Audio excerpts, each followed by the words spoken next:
Hello everyone, it's Shane Kanto, your Wasteland reviewer, and I have a couple of reviews to do today, and actually I'm really excited about doing these reviews because I love these films. And the first one that I'm going to be talking about is Logan Lucky. Now, I remember when the trailer came out for this, I was pretty blown away. I'm like, wow, this is coming out of nowhere. This looks a lot of fun. It looks really cool, and the fact that it brought Steven Soderbergh out of retirement is pretty exciting as well. Now, I really enjoy his work. I think he's a fantastic director, and kudos because he does his own cinematography too. And what I got from the vibe of this trailer was this could seriously be like a Coen Brothers esque kind of film, and you could feel that in the film. But this is an amazing Steven Soderbergh film, and you can tell it's one of his films. Now, how the story goes, it's very smoothly edited together. Everything's perfectly placed where it should be to maximize the effect of what the story is and everything, and you know you're going to get that with Steven Soderbergh.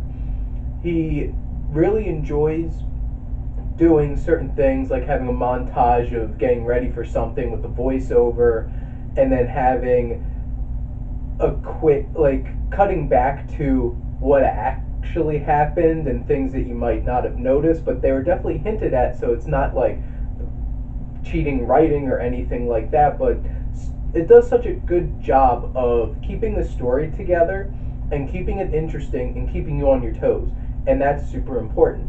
The pacing of this, it has a great energy about it, as do all of Soderbergh's films, and this one keeps going and keeps going. It's slick, it's stylish, you're getting through, and it's also kind of interesting seeing Ocean's 11, which is so slick and everybody in their slick suits and really charming and everything.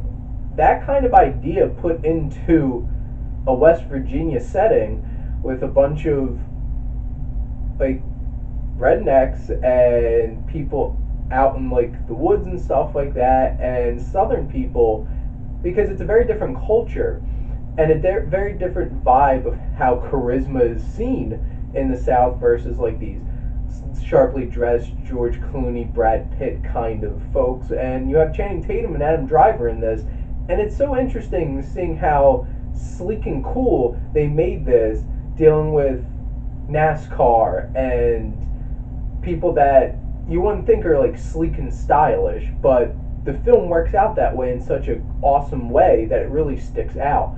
And in terms of, it's very stylish and quirky in terms of tone, and honestly, there's so many oddball, offbeat characters. It kind of does feel like a Coen Brothers movie, and I could see the inspirations there.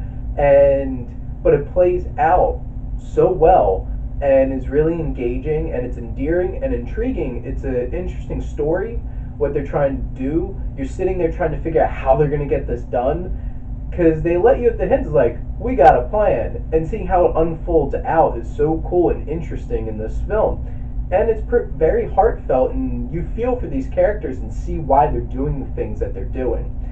And in terms of the cinematography, Steven Soderbergh is so fantastic, and what he can do with the framing of a shot and how he works the camera for visual storytelling, and how much you get out of just how much he can cram in that frame without making it look cluttered or anything, and what he can say with even just character interactions and his trademark nice close-ups and subtle acting choices by the actors that Soderbergh's having them convey what they need to feel with that close-up, and it's very poignant and really sticks out. And what I actually really liked was you can tell he was directing them to do a little bit of a over-the-top kind of southern accent, and it's very quirky and it works really well in the same vein as Fargo, where those accents are so over the top, they're fun and engaging and interesting, and they kind of do that in this film as well. Now, the writer was Rebecca Blunt, and this is a really, really cool, interesting, and engaging story. You care about these characters and why they want to steal from this NASCAR race and everything, and where everyone fits into it. Now, it is a bit flabby. There's a couple of subplots that probably could have been trimmed out in a few characters, but overall, the characters are so interesting and memorable. It there's so many interesting characters, and like Joe Bang, the big standout, played by Daniel Craig, is so memorable. And then, but the Logan siblings are very memorable and have depth to their character, and how it's written, there's so many great character moments that seem like they're just throwaway moments, but they build up the characters to the point where you fully realize where they fit into the set equation of this whole heist. And they do it in such an organic way, and the dialogue's really sharp and funny and a lot of fun, and you enjoy just being around these characters. Now, it's not a super deep film. There's themes of family and not breaking those connections, and you might think it's a Fast and Furious movie because it's all about family. But that's the basic idea. It doesn't deal with a whole lot of different, like, really deep themes, but it does.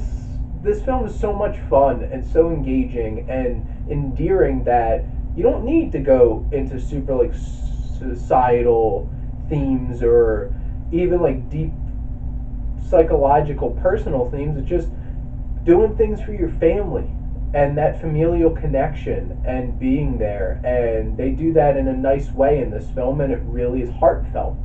The music David Holmes did for this film, the music choices, the actual songs were great, and it's an interesting mixture of that jazzy kind of slick music you got in the Ocean's movies, added with like a southern country kind of vibe that you still feel, oh my god, this is a Soderbergh film. It really does feel like that really sticks out. But it's an interesting vibe, and it sets an interesting tone for this film, and it makes everything fit perfectly well and elevate scenes. And those sequences where it's smoothly edited together, that music in the background keeps the tempo and keeps it going and gives it energy. Now, the acting.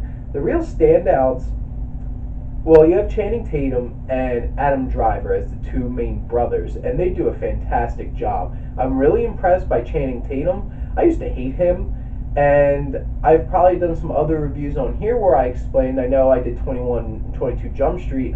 I love him now. He is so great. He goes all in. I honestly really enjoyed him in Magic Mike as well. He just has so much charisma, and he's heartfelt and endearing, and he's relatable in this film. Adam Driver is so very different than I've seen him in other films. Like, a lot of people know him now for Force Awakens as Kylo Ren.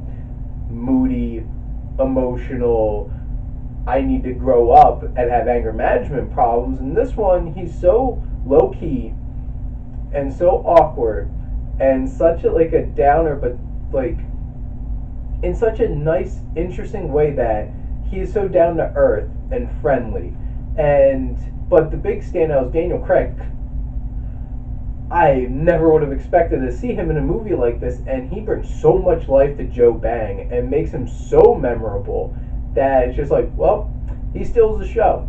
And he does a fantastic job. And I really want to give a shout out to Riley Keough, who I really enjoyed in Love Song, a really small film that came out earlier this year. And if you haven't seen it, check it out. It should be on Amazon Prime. And she was also, I believe, capable in Mad Max Fury Road. I really like her, and she did a fantastic job in this film. She brings a lot of charisma and brings a lot of depth to a character that is important, but she's not in the forefront with her two brothers in the film. And my closing thoughts on this, the it factor. This by far has the it factor. This movie is cool as hell and is a fantastic ride from start to finish. And I'm going to give Logan Lucky an A.